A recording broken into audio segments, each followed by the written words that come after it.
ऐसा लगता है कि दिल्ली की जनता को अरविंद केजरीवाल ने अच्छे से लपेट लिया है। पिछले 3 बार से वे विधानसभा का चुनाव जीत रहे हैं, लगातार जीतते आ रहे हैं 3 बार से।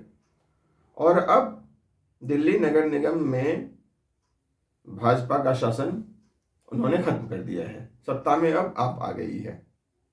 आप देख रहे हैं न्यूज अलर्ट और मेरा नाम है प्रियव्रत चौधरी। गंदगी और प्रदूषण से बेहाल दिल्ली की जनता ने एमसीडी में भाजपा का सफाया कर दिया है। शासन की बागडोर लोगों ने आम आदमी पार्टी को सौंप दी है। जहां कहीं भी प्रदूषण होता है, गंदगी होती है, तो भाजपा कहती है कि कीचड़ में तो अब कमल खिलेगा। दिल्ली में 3 बार से एमसीडी में कमल खिल रहा था, लेकिन इस बार जनता ने और 5 साल के लिए गंदगी में रहने को मुनासिब नहीं समझा, भाजपा का सफाया कर दिया। कमल का निशान है भाजपा का, तो उसको कीचड़ अपने लिए मुफीद लगता है, लेकिन जनता ने इस बार झाड़ू पर भरोसा किया। सड़कों पर बहुत ज़्यादा गंदगी है, मोहल्लों में गंदगी है और प्रदूषण बहुत ज़्यादा है दिल्ली में। यहाँ की हवा दुनिया के सबसे प्रदूषण शहरों में है, दिल्ली का प्रदूषण और यहाँ की हवा। भाजपा या तो कुछ काम नहीं कर रही थी, या यदि उसने कुछ किया तो उसका असर नहीं दिख रहा था। एमसीडी के जो अस्पताल हैं, आप जाएंगे वहाँ बहुत ज़्यादा गंदगी है। सड़कों की तो बात ही मत पूछिए। लैंडफिल साइट जो है वो लगातार बढ़ता रहता है और उसका प्रबंधन नहीं किया जाता है। तो ये सब बातें हैं।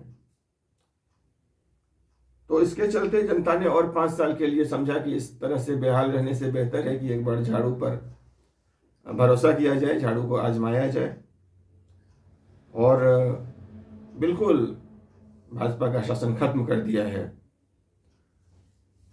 चुनाव परिणाम की यदि बात करें तो एग्जिट पोल में तो दिखाया जा रहा था कि भाजपा की बहुत बड़ी हार होने वाली है और आम आदमी पार्टी की बहुत बड़ी जीत होगी, तो वैसा नहीं रहा। भाजपा ने चुनौती दी,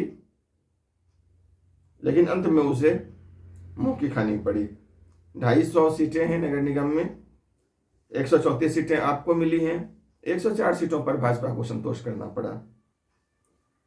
अब चुनाव जीतने के बाद केजरीवाल ने दिल्ली में जन सुविधाओं को दुरुस्त करने का वादा किया है, दिल्ली की सफाई करने का वादा किया है और नगर निगम में भ्रष्टाचार दूर करने का आश्वासन दिया है उन्होंने।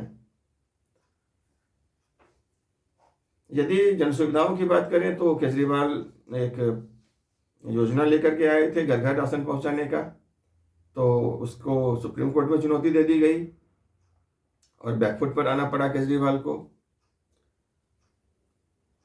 और इसके अलावा भाजपा ने कहा कि केजरीवाल मदद नहीं कर रहे हैं, सहयोग नहीं दे रहे हैं। बड़े बड़े पोस्टर छपवाए भाजपा ने कि केजरीवाल पैसा नहीं दे रहे हैं, इसीलिए एमसीडी का काम रुका हुआ है।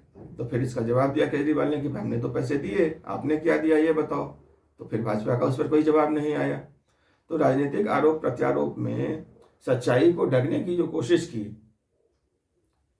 भाजपा ने, पैसे दिए, किसने दिए, नहीं दिए, ये सब तो कोई पेपर तो दिखाता नहीं है, सिर्फ दावे किए जाते हैं। लेकिन यदि आप काम नहीं कर पा रहे थे तो स्वाभाविक है तब आपको हट जाना चाहिए, और दिल्ली की जनता ने वही किया, भाजपा को हटा दिया सत्ता से।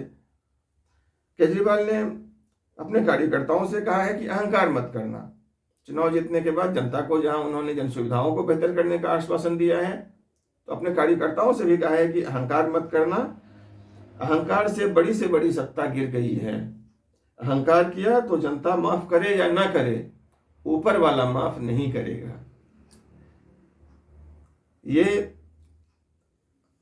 चेतावनी उन्होंने अपने कार्यकर्ताओं को भी दी है। पतन भी पक्का है, ये भी कहा है केजरीवाल ने अपने कार्यकर्ताओं से कि पतन हो जाएगा अहंकार करोगे तो। ये एक बड़ी जीत मानी जाएगी, क्योंकि अब दिल्ली में 3 सरकारें हैं, एक तो विधानसभा है, एक केंद्र सरकार है और एक एमसीडी है। तो अब केंद्र सरकार में भाजपा है, 2 जगह अब आम आदमी पार्टी आ गई, एमसीडी में आम आदमी पार्टी आ गई और विधानसभा में वो पहले से है।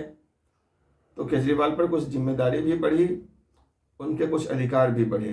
राज्य और केंद्र का टकराव तो होता रहेगा, लेकिन इसमें जनता का काम नहीं रुकना चाहिए।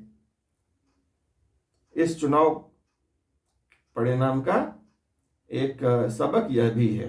यदि कांग्रेस की बात करें तो उसका वोट बैंक लगातार लुट रहा है। आम आदमी पार्टी ने और भाजपा ने फिर से हाथ साफ किया है कांग्रेस के वोट बैंक के ऊपर। दोनों का वोट परसेंटेज बढ़ा है और कांग्रेस का वोट परसेंटेज गिरा है। सीटें भी इसे सिर्फ 9 मिली हैं। तो ये तो बहुत ही दयनीय प्रदर्शन है आप और भाजपा की तुलना में।